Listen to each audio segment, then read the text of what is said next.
Buonasera a tutti. Vi devo dire che questa è la mia prima lettura pubblica qua a Roma, la vostra bellissima, caldissima città e la mia casa adottata. Allora mi sono proprio commossa.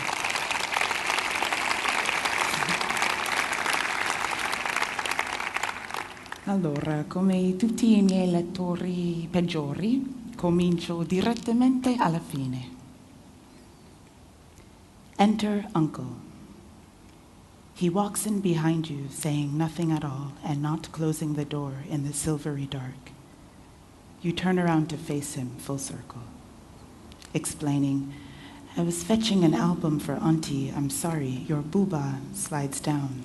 You start to say more, but he holds up a hand, shakes his head, is not angry. It's nice to be away from all, isn't it? He smiles. Yes, Uncle. I'll bring her the album. Relax.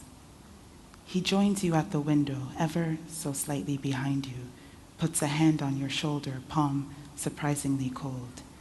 In a very gentle motion, he rearranges the booba. Are you happy? The question surprises you. Yes, Uncle. What I mean is, are you happy here, happy living here? Yes, Uncle. And you would tell me if you weren't? Yes, Uncle. Meaning no. No, Uncle. No, Uncle. Better than yes, I suppose. He chuckles almost sadly. He is quiet for a moment. Do you miss her? Yes, Uncle. He nods. Yes, of course. Then you stare out the window, another couple at a painting. The singer is hitting a high note, clutching the mic as if for life. You look at the dance floor. You see Kwabena, but not Auntie. The younger girls dancing with men in full suits. You look to the tables. There is Comfort sitting stiffly. Iago, in a server's tux, approaches with drinks. He pours her more Malta. Comfort doesn't look up. You feel your breath quicken, Uncle's hand on your neck. You remind me so much of your mother. He leans down now. The hotness of rum and his breath on your skin. The booba slides off and he adjusts it again carefully. She had this long neck, just like yours, he says, touching. You stiffen, not at the touch, but at the tense. He notices. I frighten you, he says, sad, surprised. No, Uncle. Bloody hell, is that all you say? He speaks through clenched teeth. It's a question, for God's sake. Do I frighten you? You are silent, unable to move. Answer me. Not gently, he turns you around.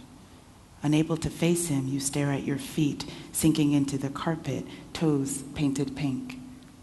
But when he lifts your chin, whispering, look at me, you do, and don't find the anger you're expecting. None at all. You have never been this close to Uncle's face. You have never noticed its resemblance to your mother's, the dark, deep-set eyes, and in them something familiar, something you recognize, loneliness, loss. I didn't frighten her, he says insistently, slurring the words. I never frightened her. Do I frighten you? Your chin in his hands. You shake your head quickly. No, Uncle, you mumble. I miss her so much.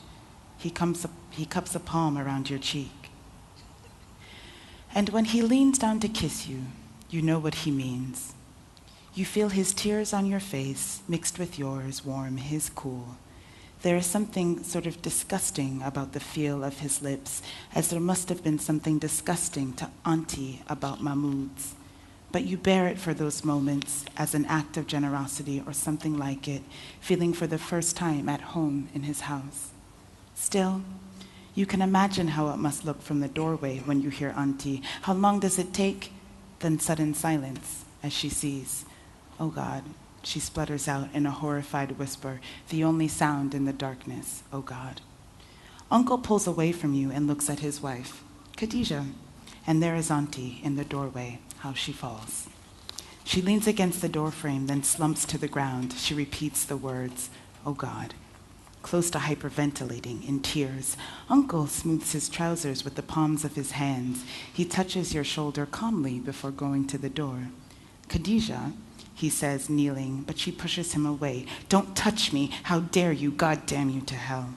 She hits him now, desperately. She's your blood. She's your blood. That's enough, he says softly as she kicks at his shins. He grabs her by the shoulder, standing her up on her feet. She flails at him, sobbing. He slaps her hard once. This is my house, he says, and walks away. In the dark and the silence, you wish you could vanish, at least crawl beneath the desk without her noticing and hide. But she barely seems conscious as she sits in the doorway, her lace like a pile of used tissues, a cloud. And that's when it hits you. Your mother isn't coming. Wherever she's gone, it's a place without life. What life there was in her was choked out by hatred. Whatever light in her eyes was the glint of that hate.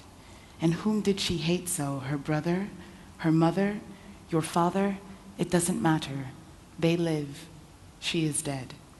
This is what you're left with, a life with these people, this place, and these women, Comfort, Ruby, Khadija, who, it suddenly occurs to you, with an odd kind of clarity, as you watch from the window, mustn't be left to die too. So you go to her, stumbling over the hem of the garment as you cross the Persian rug, and she looks up, face smeared.